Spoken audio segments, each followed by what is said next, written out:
Allez, bonjour à tous, c'est Ludo, lundi 18 juillet. Ah, je sais pas chez vous, mais ici il fait une chaleur à crever. Alors, on reprend donc le plan hebdo qui se déclenche en fait sur le mensuel, puisque c'était le but du plan, c'est-à-dire rebond au mois de juillet, comme évoqué dans la toute première vidéo que j'ai fait il y a une dizaine de jours. Comment ça se passe? Le Nasdaq, lui, qui est en plein rebond sur ce moitié de mois, et qui va nous emmener à aller chercher l'hebdomadaire, puisque je vous ai dit que c'était lui le précurseur. Il y a quelques semaines, il y a 2 semaines exactement, sur la cassure hebdomadaire de la Tenkan. Petite frayeur la semaine dernière, ils sont venus faire une petite mèche basse pour finalement finir à l'équilibre sur la Tenkan vendredi soir sur les futurs. Et là, rebond en cours. Donc le plan s'enclenche parfaitement bien. Et si je passe en journalier, vous pourrez remarquer que les prix sont passés bien au-dessus donc de la Tenkan sur les futurs depuis cette nuit. On est au-dessus de la Tenkan jour, on est au-dessus de la MM 50 jours. Bon, la LS qui est dans sa bougie, donc pas forcément une information. À partir de demain, la LS, par un effet mathématique, va se retrouver au-dessus de sa Tenkan, sa Kijun et ses prix. Donc je pense que demain, même s'il y a un retour sur la Tenkan Hebdo, il faudra payer sans hésitation sur un signal au minimum de break 15 minutes, voire horaire à la hausse. Voilà, donc pour le moment, le plan s'annonce parfaitement bien. Comme évoqué il y a 2 semaines, vous voyez, et là en H4 bien évidemment ils sont au-dessus, ils ont même gapé cette nuit la Tenkan hebdomadaire, passage de la LS, tout est parfaitement clair.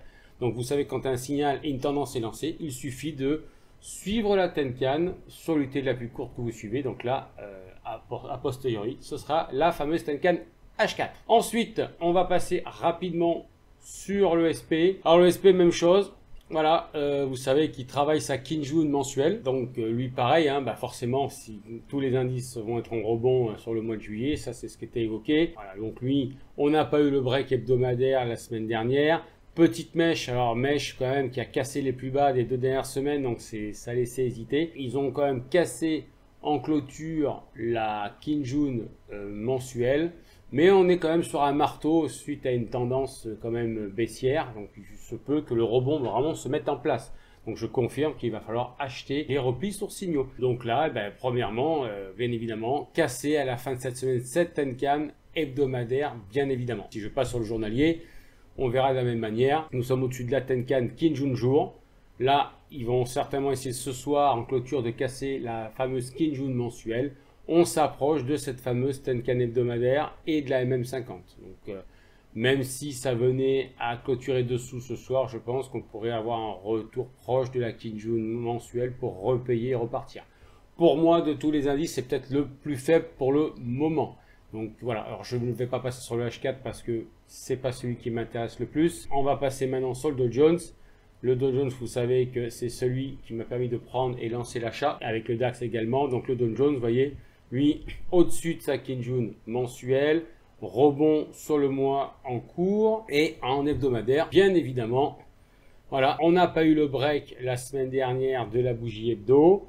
Mèche pareil, une mèche qui vient casser les plus bas des 2 dernières semaines. On s'aperçoit que de toute façon, la LS, elle ne valide pas la sortie et la baisse sur cet actif. Donc on est baissier certes en hebdomadaire, neutre parce que la LS ne laisse pas passer, ne sort pas de son nuage en clôture, donc il faut s'attendre à un rebond de cette baisse, d'accord? C'est pas forcément la remontada et une reprise haussière pour repartir à 36 ou 37 000, c'est juste un rebond qui est à prévoir, c'est pour ça qu'on travaille sur ce plan là chez IVT. Donc nous voilà avec un break hebdo en cours, on est sur la Tenkan hebdo, ça y est, on y est, voilà. Donc Tenkan hebdo, c'est touché, MM50, donc il faut regarder un petit peu comment ils vont clôturer ce soir. Donc pour ceux qui ne sont pas dedans, c'est pas très grave comme chez nous chez IVT. Vous attendrez malheureusement un retour sur cette Tenkan hebdo, je pense qui de toute façon sera retapé certainement demain si jamais elle est cassée ce soir. Voilà. Et en H4, on peut aller voir, même chose, et vendredi, la reprise du signal était là, le 15 juillet à 11 h, de 11 à 15 h. Quand elle a clôturé à 15 h, la reprise de la Kijun H4 et en même temps la reprise de la Kijun mensuelle, les 30 763. Voilà, donc ça c'est un fort signal d'achat, bien évidemment. C'est ce qui s'est passé derrière. Ils sont montés en ligne droite. Donc nous voilà maintenant sur cette fameuse Tenkan hebdo. Donc je pense qu'il va falloir laisser faire les prix et payer un repli si jamais elle est cassée.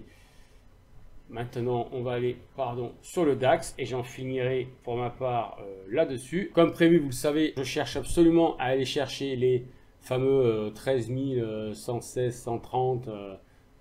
En fait, c'est la fameuse MM50. Hein, on est proche d'un niveau. Ainsi que le fameux pullback de la cassure de zone, la grosse zone de 2017 à 230, bien évidemment. Voilà. Donc là, c'est parti vous allez voir un peu ce qui s'est passé la semaine dernière. Donc, on a eu, il y a 2 semaines, ce fameux, plus ou moins doji, enfin, on peut considérer comme un doji, qui derrière, la semaine dernière, on n'a pas eu le break hebdo, on a eu cette vilaine mèche, bien évidemment. Mais vous allez voir un peu sur les unités inférieures comment on aurait pu rentrer. Et là, on a le break hebdo, ça y est, du marteau. Donc, direction la MM 50 jours. Hein, alors moi, j'avais mis 13 116, 13 120. Donc, ce sera plutôt dans ces eaux-là. Et certainement une accélération pour aller chercher les 230. D'accord. Voilà. Possiblement aussi cette semaine. Alors, en journalier, on est ici. Vous voyez. Alors, cette semaine, forcément, on est au-dessus de la Tenkan. Mais la semaine dernière, petite frayeur, puisqu'ils ont cassé en clôture la fameuse Tenkan jour. Ils l'ont reprise vendredi. Bon, ben voilà, hein, c'était un faux ciel de cassure, reprise instantanée. Forcément, aujourd'hui, lundi, ben, ça accélère. Alors oui, on a une Kijun descendante. Attention, cette Kijun est descendante, donc généralement, elle a tendance à appuyer sur les prix. Il faudra valider ce soir en clôture si la Kijun est cassée ou pas. Si jamais elle est cassée, dites-vous bien qu'il y aura un retour de test derrière. Donc ça se paiera, ce test se paiera de nouveau pour aller chercher de toute façon 230. Ok. Ça, c'est l'un des scénarios qui est donc prévu. Et en H4, ben on s'aperçoit de la même manière. Vous voyez, la bougie, alors on avait déjà eu le pré-signal de la bougie. Alors, c'était pas de 11 à 15, mais le DAX, lui, il a donné de 7h à 11h. Reprise de Kijun. H4, l'ALS était repassé au-dessus de sa Kijun. Il y a eu le test derrière. Et puis, pour finir, ben, ils sont partis à la hausse directe. Voilà. Donc, pour ma part, nous sommes tous dans son sens acheteur, comme c'était prévu sur les indices américains et Europe, principalement le DAX.